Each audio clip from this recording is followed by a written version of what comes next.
आइए आज हम लोग मोशन पढ़े, गति जो पढ़े हैं, वेग पढ़े, गति चैप्टर में त्वरण के बारे में पढ़े। तो आज उसी से रिलेटेड 3 समीकरण के बारे में जानना। 3 समीकरण जो होगा उसको हम लोग गति का समीकरण बोलते हैं। एक प्रथम समीकरण, द्वितीय समीकरण और तृतीय समीकरण। तो यहाँ पर लिखा गया है समान त्वरित गति के समीकरण, equation of uniform acceleration motion. अगर कोई भी ऑब्जेक्ट एक समान त्वरण से अपना वेग परिवर्तित करता है तो उसका जो हम लोग गति के माध्यम से जो भी u भी या t निकालेंगे उसके लिए समीकरण बनाया गया है और वो स्टैंडर्ड फॉर्म में होता है। तो उसमें से आपका जो गति का पहला समीकरण होता है उसको लिखा गया गति का प्रथम समीकरण, जिसको इंग्लिश में फर्स्ट इक्वेशन ऑफ मोशन कहते हैं और इसको शॉर्ट में हम लोग फर्स्ट EM लिख सकते हैं। First equation and motion of silent, है ना, फर्स्ट इक्वेशन ऑफ मोशन। तो ये कैसे निकालेंगे और ये क्या चीज होता है उसी के बारे में यहाँ पर प्रेजेंट किया गया है। हम लोग क्या जानते हैं, एक फॉर्मूला पढ़े थे त्वरण में। सबसे पहले तो हम लोग त्वरण के बारे में जानते हैं। त्वरण क्या होता है कि किसी वस्तु के वेग में परिवर्तन की दर को हम लोग किस नाम से जानते हैं, त्वरण के नाम से जानते हैं। तो हम लोग त्वरण में वहां पर फॉर्मूला पढ़े हुए थे कि त्वरण इज इक्वल टू अंतिम वेग माइनस आरंभिक वेग बट्टे समय होता है। यह हम लोग फॉर्मूला पढ़े हुए थे। हम लोग क्या करेंगे, अब इसको प्रथम समीकरण के रूप में लाएंगे। इसके लिए हम लोग संकेत लिए थे। त्वरण को हम लोग किससे डिनोट करते हैं, ए से। ए और ये जो आपका अंतिम वेग है, अंतिम वेग को लिखा गया था v और आरंभिक वेग को u से लिखा गया। और ये जो है आपका समय, समय को हम लोग t से सूचित किए थे। तो यहाँ पर a बराबर v minus u by t, ये आपका त्वरण के फॉर्मूला से हम लोगों को पता कि वेग में परिवर्तन की दर, ये देखिए v माइनस u, वेग में कितना परिवर्तन हुआ वो बताया जा रहा है और उस वेग में परिवर्तन होने में कितना समय लगा वो बताया गया। अब इसको हम लोग सिंप्लीफाई कर लेते हैं। सिंप्लीफाई करेंगे तो ये देखिए t यहाँ पे क्या डिवाइड में इधर आके मल्टीप्लाई बन जाएगा। at is equal to v minus u। इस चीज को हम लोग, ये देखिए u है यहाँ पर माइनस में, इधर आ जाएगा क्या बन जाएगा प्लस u प्लस at बराबर। तो यहाँ से एक फॉर्मूला निकला v is equal to u plus at। और इस फॉर्मूला में चूंकि यहाँ पर इक्वल दिख रहा, LHS दिख रहा, RHS दिख रहा, चूंकि इक्वेशन के जैसा दिख रहा, तो इसी समीकरण को मान लिया गया है गति का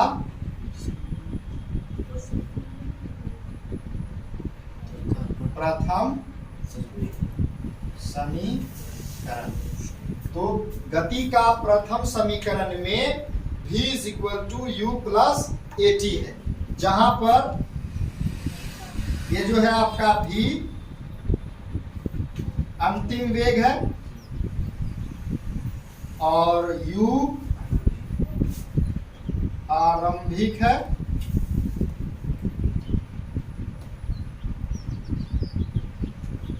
और आपका a क्या चीज है, त्वरण है और ये आपका t समय।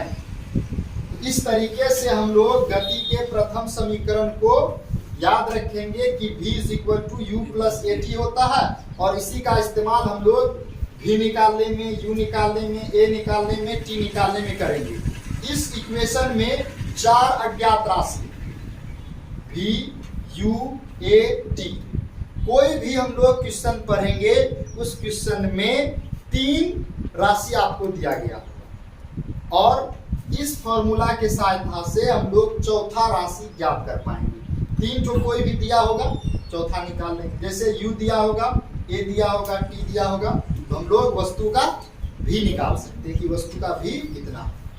और इसमें एक चीज आपको याद रखना बहुत ही अनिवार्य है, अगर कोई वस्तु रेस्ट में, विराम से गति आरंभ करता है ना, कोई भी वस्तु अगर विराम से गति आरंभ करता है, विराम से गति आरंभ करता है, तो उसके लिए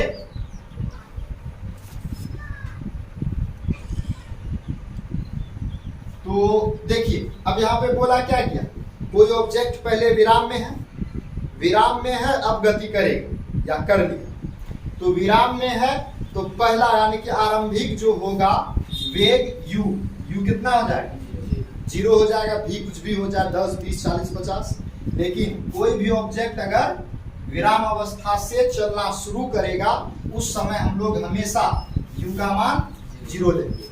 अगर किसी भी वस्तु पर त्वरण लगाया जाए और ब्रेक लगाया जाए तो वस्तु का वेग क्या होगा, घटते घटते घटते एक समय क्या आएगा, वस्तु आकर के रुक जाएगा। जिस समय वस्तु रुकेगा उस समय हम लोग क्या करते हैं, ये जो है v का मान 0 लेते हैं। जब वस्तु आपका क्या करेगा, आरंभिक यानी कि आरंभ में रेस्ट में होगा और गति आरंभ करेगा तो u का मान 0 लेंगे, और जिस समय वस्तु ब्रेक मारेगा तो अंतिम में रुक जाएगा गाड़ी, तो उस समय v का मान हम लोग क्या लेंगे, 0 लेंगे। ये आपको सॉल्व करने में बहुत ही मदद करेगा। u और v का मान इस तरीके से हम लोग प्रयोग करेंगे। इसमें किसी भी प्रकार का डाउट है तो प्रथम समीकरण जो है आपका इस प्रकार से निकल गया।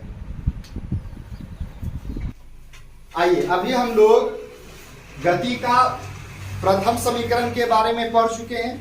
अब हम लोग गति का द्वितीय समीकरण पढ़ेंगे जिसको सेकेंड इक्वेशन ऑफ मोशन के नाम से जानते हैं। तो सेकेंड इक्वेशन ऑफ मोशन में हम लोग दूरी निकालने का फॉर्मूला निकालेंगे। फर्स्ट इक्वेशन में हम लोग क्या पढ़े, v is equal to u plus at, ये पढ़े, यानी कि हम लोग फर्स्ट इक्वेशन की सहायता से v का फॉर्मूला निकाले थे, और सेकेंड इक्वेशन जो पढ़ रहे हैं इसमें हम लोग दूरी निकालेंगे यानी कि s निकालने का काम करेंगे। तो गौर से देखिए, हम लोग ऐसा पढ़े हैं कि अगर कोई वस्तु है वो गति कर रहा, ठीक, तो आरंभिक वेग कुछ होगा, फिर या तो वो अपना वेग घटाएगा या तो बढ़ाएगा। तो वेग घटाएगा या बढ़ाएगा तो हम लोग जब औसत वेग निकालते हैं तो औसत वेग बराबर फॉर्मूला लिखे थे कि आरंभिक वेग और अंतिम वेग दोनों को जोड़ देते हैं और 2 से भागा दे देते हैं। तो इसलिए लिखा गया है चूंकि औसत वेग बराबर आरंभिक वेग प्लस अंतिम वेग बाय 2। हम लोग अभी भी इससे पहले ये डिनोट किए कि आरंभिक वेग को u से सूचित करते हैं। कोई भी ऑब्जेक्ट होगा उस ऑब्जेक्ट के आरंभिक वेग को u से सूचित करेंगे, और जो अंतिम वेग होता है उसको v से सूचित करते हैं। नीचे में क्या है 2, तो औसत वेग का फॉर्मूला निकल गया u प्लस v बाय 2। यहां तक तो क्लियर है। अब आगे बताया गया है, हम लोग यह जानते हैं कि दूरी का फॉर्मूला, अगर कोई वस्तु है ना एक समान चाल से नहीं चल रहा, वो कभी घट रहा बढ़ रहा, जैसे कि रोड पर कोई वाहन चलता है तो वो एक समान चाल से चलेगा, कभी भी संभव तो नहीं है। तो इसलिए उसका वेग कहीं पे आरंभिक कुछ होगा, अंतिम कुछ होगा, तो उसका हम लोग औसत वेग निकालें। तो हम लोग ये पढ़े हुए हैं कि दूरी बराबर क्या होता है, वेग गुना समय, या इसको हम लोग कह सकते हैं औसत वेग गुना समय। ये फॉर्मूला होता है, क्योंकि हम लोग ऐसे भी लिखते हैं, आपका जैसे वेग का फॉर्मूला होता है तो वेग बराबर हम लोग क्या लिखते हैं, विस्थापन बट्टे समय, ऐसा लिखा करते हैं। तो विस्थापन क्या एक प्रकार से दूरी ही है। तो हम लोग यहाँ पर औसत वेग अगर निकालेंगे तब भी वही चीज होगा, औसत वेग बराबर विस्थापन बट्टे समय। तो यहां से हम लोग क्या किए, हम लोग विस्थापन जब निकालेंगे तो ये समय यहाँ भाग में धरा क्या बन जाएगा, गुणा में। तो इसीलिए विस्थापन या दूरी बराबर क्या हो जाएगा, समय इंटू औसत वेग, जो लिखा गया फॉर्मूला में। अब हम लोग क्या करेंगे, इन सभी को सांकेतिक रूप में लिखेंगे। दूरी को हम लोग किससे सूचित करते हैं, एस से। औसत वेग कितना है, u plus v by 2 into t, इस तरीके से है। अब हम लोग इसको ऐसा लिख सकते हैं, s बराबर u plus v into T upon 2। कोई दिक्कत होगा, गुना कर दिया गया इसलिए ब्रैकेट में लिख दिए हैं। अभी हम लोग क्या पढ़े, एक समीकरण पढ़े थे, फर्स्ट इक्वेशन से हम लोग लिख सकते हैं ना, फर्स्ट ई एम से, फर्स्ट इक्वेशन ऑफ मोशन से हम लोग क्या पढ़े, v is equal to u plus a t होता है। अब अगर हम लोग इस v के मान को इसमें पुट कर दें या रख दें, इसको हम लोग 1 मान लेंगे और कहेंगे कि v के मान को समीकरण 1 में रखने पर, तो हम लोग रख देते हैं v के मान को समीकरण 1 में रखने पर। तो गौर से देखिए, समीकरण 1 क्या है, s बराबर u प्लस v, तो u प्लस v का मान है u प्लस ए टी, ये ऐसा करके लिख देंगे, समझने में आसानी होगा। ये u है और ये v है, v का मान इतना, बट्टे में क्या 2 इंटू क्या t। आगे देखिए, s इज इक्वल टू, इस ब्रैकेट को हम लोग हल करेंगे, ये u है तो u plus a t into t by 2। अब आगे देखिए, ये आपका क्या हो जाएगा, s बराबर u plus u, 2u plus ये आपका क्या है 80 अपॉन 2 इंटू आपका क्या t। अब हम लोग क्या करते हैं, इसको भाग दे देते हैं 2 से। अब भाग देंगे इसका मतलब है कि 2 से इसमें भी भाग देंगे, 2 से इसमें भी भाग लगेगा। या तो हम लोग इसको ऐसा भी लिख सकते हैं 2u by 2 plus 80 by 2 into t. 2 का एलसीएम लेंगे तो यही 2 आने वाला है, यहां से ये 2 और ये 2 कैंसिल हो जाएगा। s बराबर क्या हो जाएगा, u plus 80 upon 2 into T. तो आपका निकल जाएगा s बराबर t से गुना कर देंगे, ut 4 कहाँ है, ut प्लस 80 स्क्वायर बाय 2। इसी चीज को हम लोग ऐसे लिखते हैं, s बराबर ut प्लस हाफ होगा ना, नीचे में 2 है, इसको 1/2 लिख देंगे और 80 स्क्वायर। तो इस तरीके से हम लोग क्या प्राप्त कर लिए, द्वितीय समीकरण प्राप्त कर लिए, s is equal to u t plus half 80 square. इसी को हम लोग द्वितीय गति का द्वितीय समीकरण के नाम से जानते हैं। तो s इज इक्वल टू, यहां पर इस फॉर्मूला से हम लोग क्या निकालेंगे, s निकाल सकते हैं। इसमें भी गौर से देखिए, आपको कितना अज्ञात राशि दिया गया, 1 2 3, इसमें भी 4 अज्ञात राशि दिया गया। इससे पहले वाले समीकरण में भी 4 अज्ञात राशि था। यहाँ से हम लोग कोई भी 3 राशि दिया रहता तो हम लोग 1 राशि निकाल लेंगे। इसमें भी अगर कोई 3 राशि दिया रहेगा तो 1 राशि हम लोग फाइंड आउट कर सकेंगे। कोई डाउट है इस सिंप्लीफिकेशन में? अगर कोई भी डाउट है तो बताइए।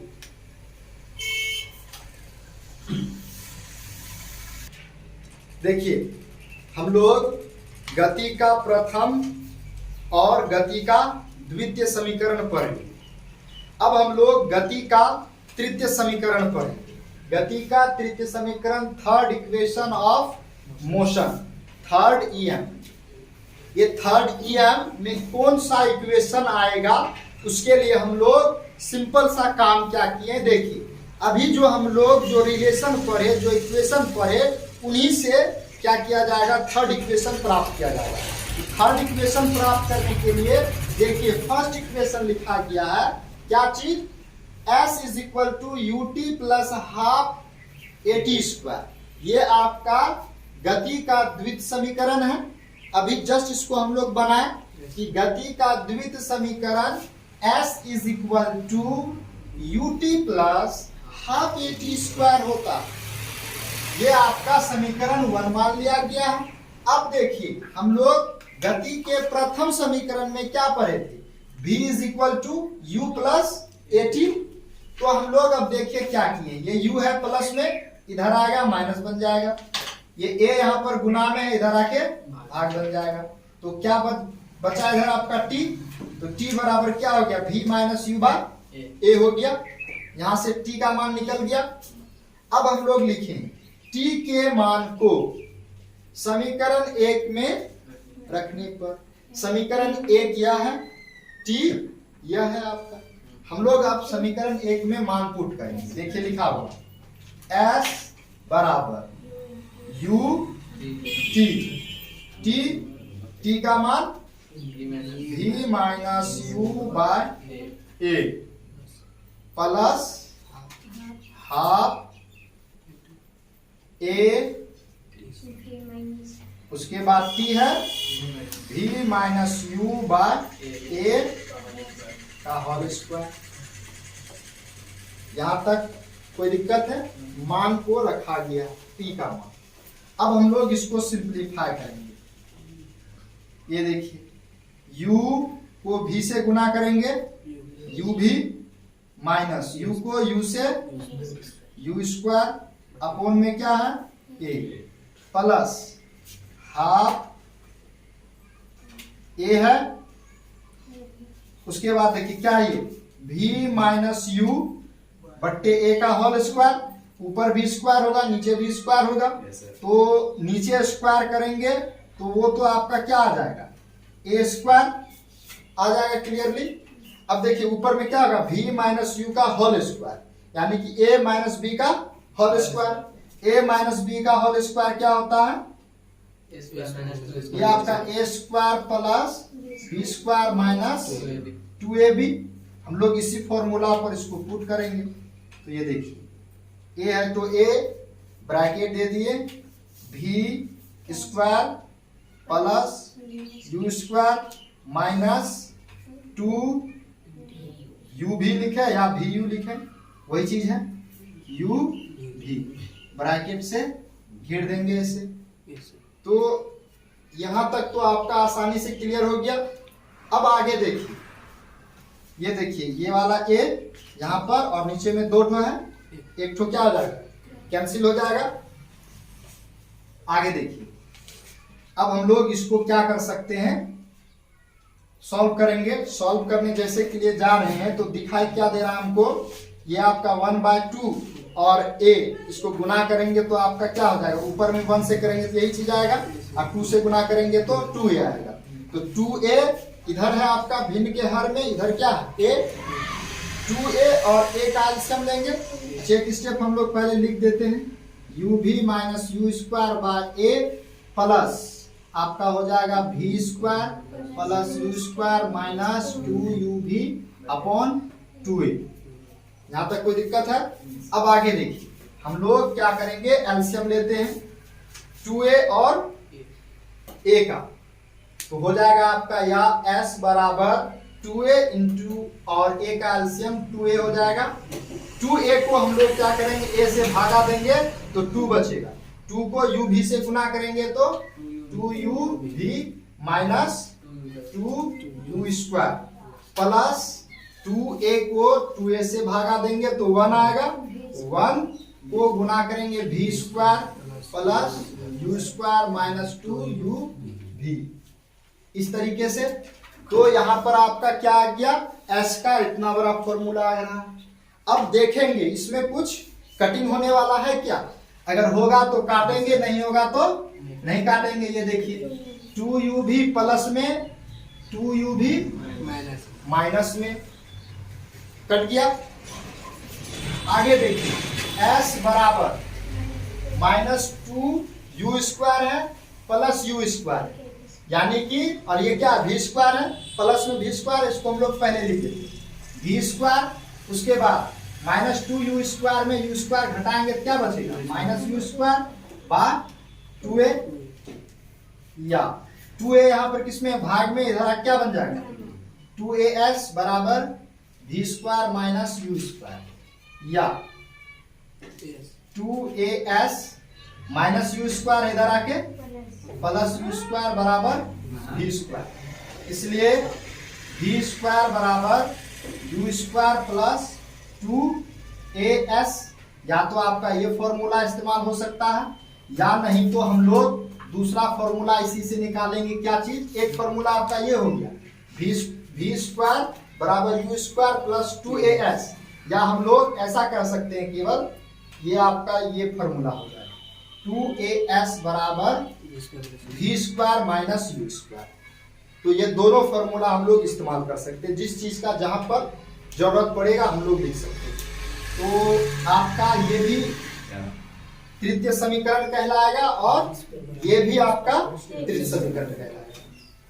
तो इस सिंप्लीफिकेशन में कहीं पर अगर आपको डाउट है तो बताइए, कहीं पर भी सिंप्लीफिकेशन में कोई भी डाउट हो, कुछ भी।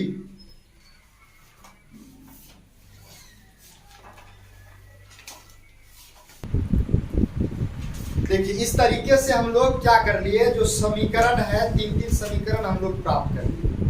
वो गति का 3 समीकरण जो प्रथम, द्वितीय और तृतीय के नाम से जाना जाता है, उस तीनों को हम लोगों ने प्राप्त कर लिया है। पहला है आपका v = u प्लस at है, और दूसरा आपका क्या है s = ut plus half at square, और तीसरा है v square = u square plus 2as। अगर इस तीनों फॉर्मूला को हम लोग हमेशा याद रखें तो इस पे आधारित बहुत सारा सवाल आपका बन सकता है, 9th में बनेगा। और उसके बाद अगर आप 11th 12th में यानी कि इंटर में साइंस लेते हैं तो वहाँ पर इस समीकरण का बहुत ही ज़्यादा इस्तेमाल, केवल और केवल इस समीकरण से रिलेटेड बहुत सारा, इतना मोटा बुक आता है एम करीम का, तो उसमें केवल पहला चैप्टर जो मोशन ऑफ इक्वेशन होगा, वहाँ पर मोशन चैप्टर में इसी समीकरण की मदद से बहुत सारे सवाल को आप लोग सॉल्व कर सकते हैं।